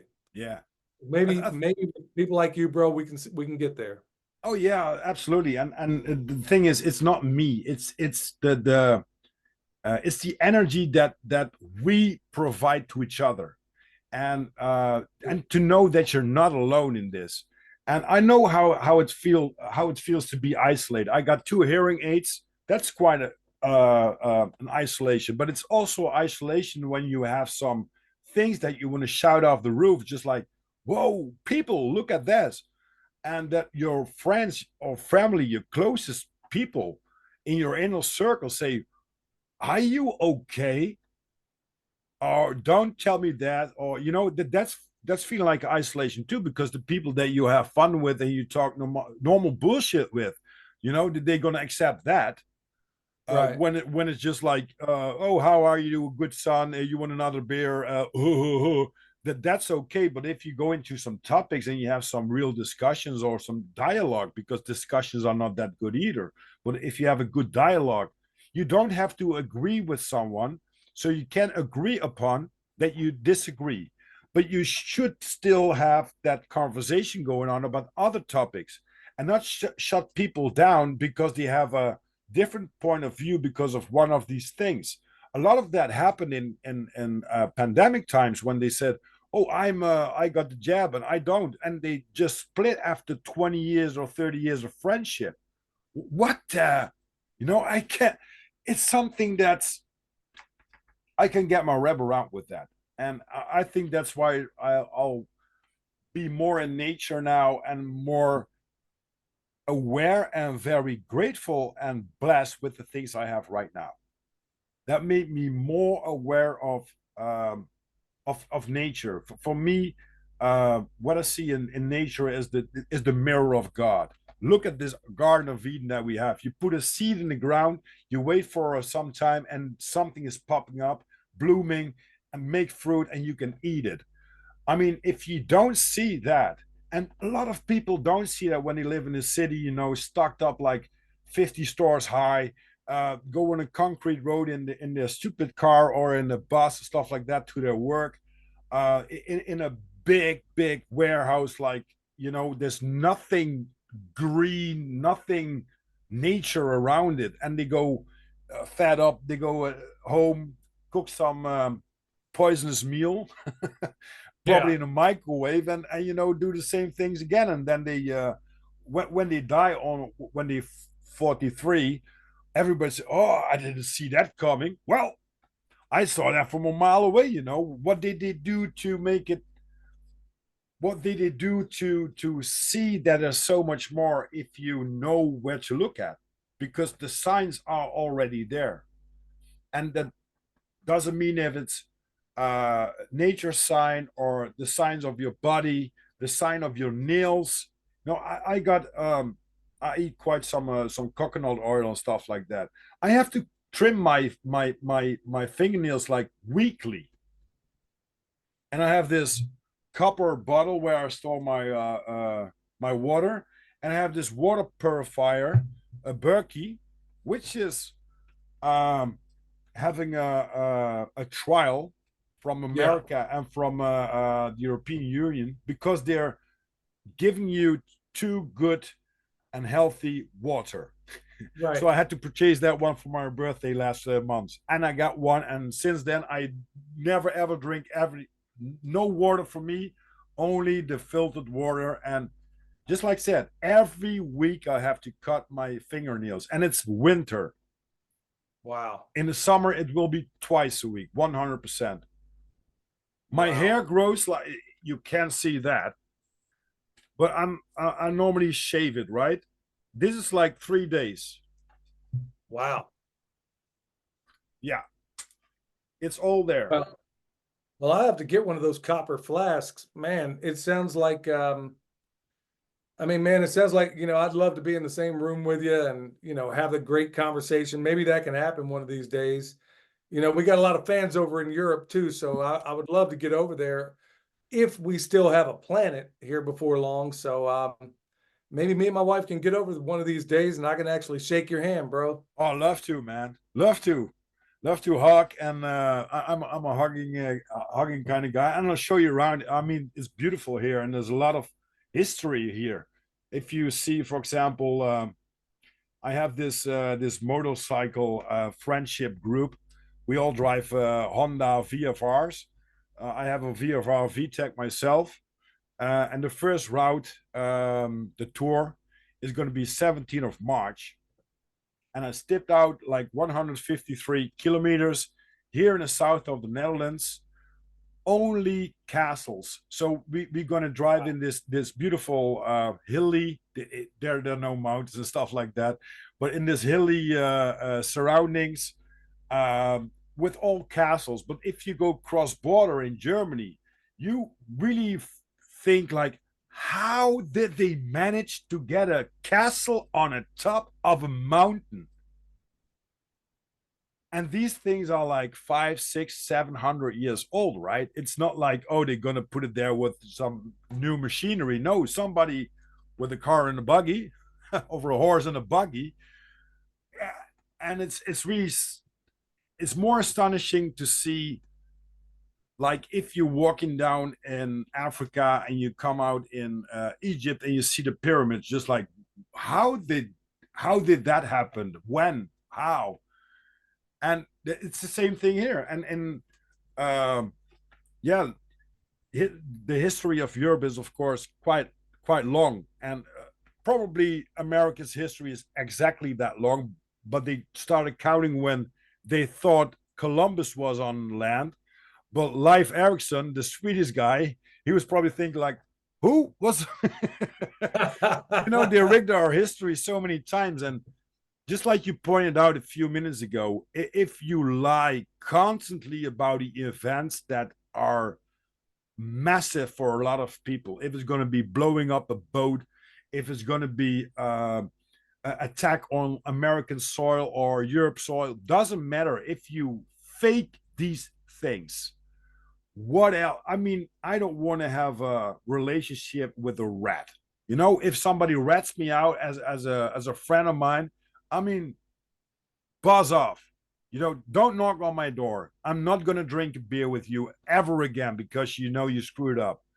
But why do we allow these people to get so much power? And it's I don't think it's healthy for a human to get that much power. even if you don't ask for it. But you know that people are going to say in the community, just you are a leader. That gives you so much pressure, and you're going to have this. I I think there's a switch like, oh, so I can say jump, and you say how high. Oh, that's interesting. Well, that's not the way it should be, you know. It's it's No, but fascinating, Billy. It's so fascinating. fundamentally, yeah, it is. But fundamentally, most people would rather be told what to do than to think for themselves. They see thinking for themselves as more painful than just marching to the orders, but they don't understand, by and large, at least from my experience, they don't understand how wonderful it feels to wake up every single day as I do, and I get to decide how this day unfolds instead of somebody telling me how it unfolds. It takes more work, but it's far more fulfilling. Mm, exactly, exactly. The time is running fast because I don't like time. Okay, I I hear don't that. I don't live in a dimension where time is existence, because time is something that is invented by people. Well, that's true. That is true. But Yeah, yeah, speaking of time, there's things I gotta get done here before long. But man, I'll tell you, it's been a real joy to be able to talk to you. yeah, same here, man, same here. But I won't let you go until you finish my 12 questions, Billy. All righty, let's do it. All right, I'm gonna pull them up. The first question will be, what is your definition of God? God. Oh, wow, man. Well, to me, um, God is the encompassment of all there is, all there ever was, and all there ever will be. And I think he sent his son Jesus to die for all of our sins and to be risen and at his right hand. That to me is God. Mm-hmm. And what's your description of the devil? Oh, the devil. Well, I'd take a Christian version of that as well. The devil is former angel of light, Lucifer. And I think he's having his way with this planet right now. Oh yeah, he's having a fruitful time right now, but he won't win. That's for sure. That's right. All right, Billy, what's your favorite color? Black, because it's not a color. Mm. Exactly. It's same as with white. White and black are not colors, people. Look it up. Yep. What's your favorite kind of music? Oh man, that's the toughest question yet. I listen to music that basically most people have never heard of. I like people that nobody, when I was younger, I was into metal, I was into rap, I was into all of it. And then as I got older, I become more accustomed to people that write and sing their own songs. Basically, the very opposite of what you hear on the radio. I just love good, honest music. I don't know if it's a particular genre. As long as that person wrote that music and is singing it, that's what I find the music I like most these days. Hmm. Nice. What's your favorite movie or series? Oh, favorite movie series is definitely Lonesome Dove. Um, Lungs of Dove. Lonesome Dove, it's a cowboy movie. And as far as my favorite movie of all time, and it's number one. I can't ever pick which one I like the most. It's either Godfather or Godfather 2. Each one of them is number one in my book. Love it. Love it. Well, talking about book, what's your favorite book? My favorite book might surprise most people. It's called The Walking Drum by Louis L'Amour. And it's a book that's basically a historical fiction about the Muslims. And basically, he wrote this book long ago. And if most Americans would read this book, they would realize that the Muslims are not the boogeymen that everybody created them to be. Hmm. Hmm. I'm gonna write that down. Walking Drum. It's an easy read, very easy book to read. Oh man, I got so much to read because I do too much podcast with new influences of books and I know, movies and stuff like that. I know exactly what you mean. What's your favorite beverage or drink? Just water. Well, let me back that up a little bit. I got a new kind of water I drink. It's hydrogen water. I have a Oh, hydrogen water flask, and that's my favorite kind of water. Tastes great, and it's good. great for What's your favorite food? Italian food. Do you have a little bit of Italian blood in you? No, no, my dad was from German stock, and my mom is half black and half Native American. Wow.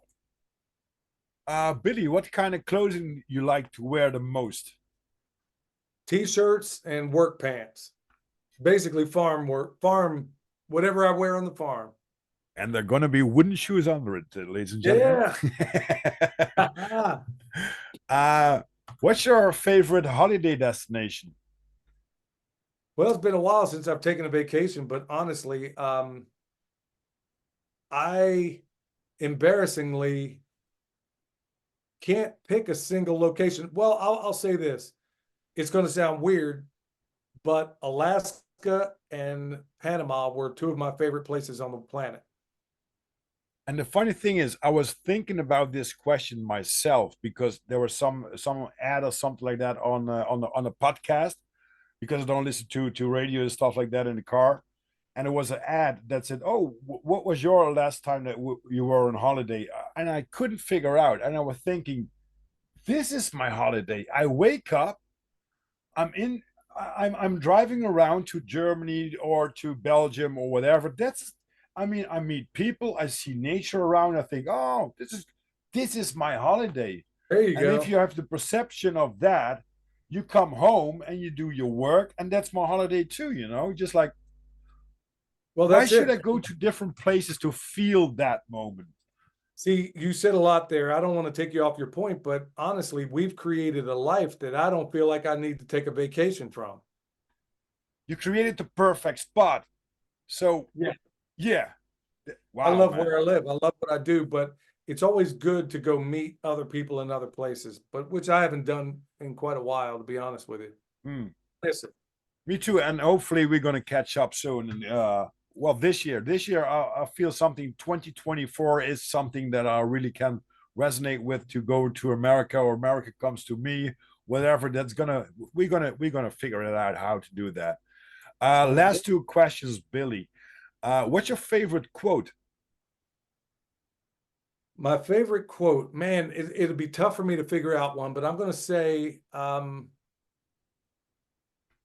in the beginning of a change, wait, no, let me say it based on, I'll make this my favorite quote based on what we talked about today. And it was from J.R.R. Tolkien.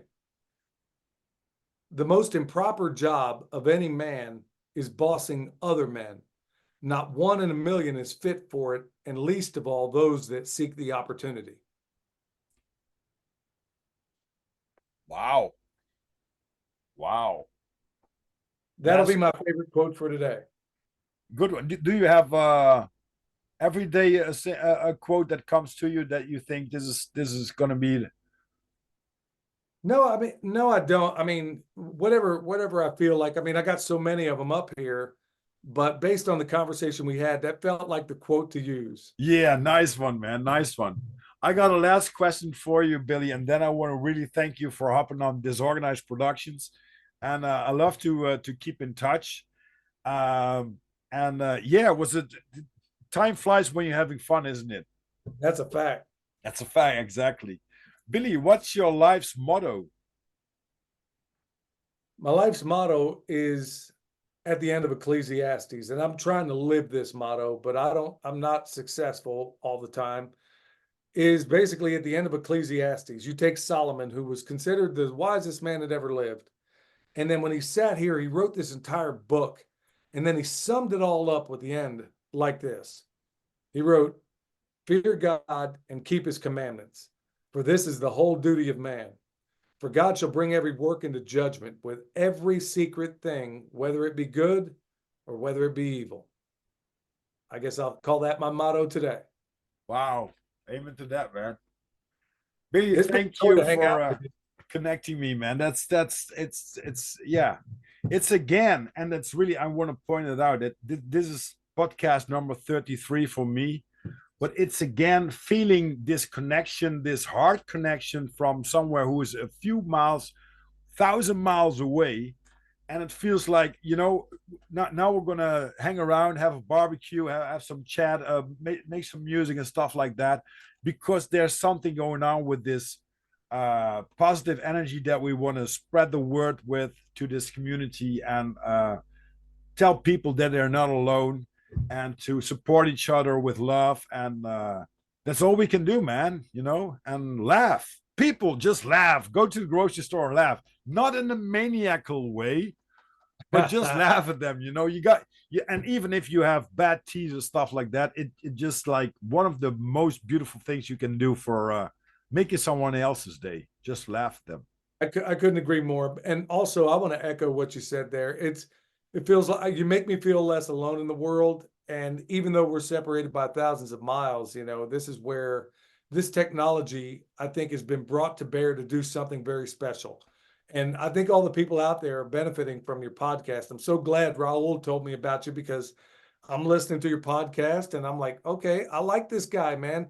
I'd love to hang out with him. So we'll have to find a way where all of us podcasters can maybe be in the same place at the same time and actually meet each other, and maybe meet the fans that we have. So that would be great. Yeah. And I was thinking also with Raul, and also with Snake and stuff like that, with Snake Turban Hat. Maybe it will be great to have a festival where people can, everyone has, you have the permaculture, and the guests that we have several topics that they want to talk about and stuff like that. That you can have a festival where you can listen to someone about some topics, learn about permaculture, learn about this, learn about that. That would be so great. And we're going to make that happen. So if we believe, we can make it through, man. That's 100%.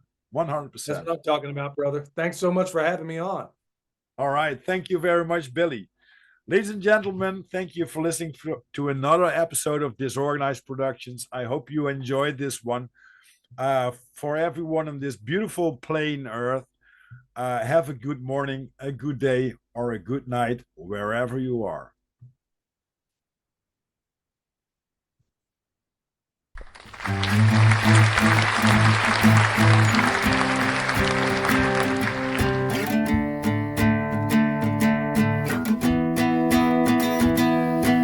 Running for all my life with the devil on my heels.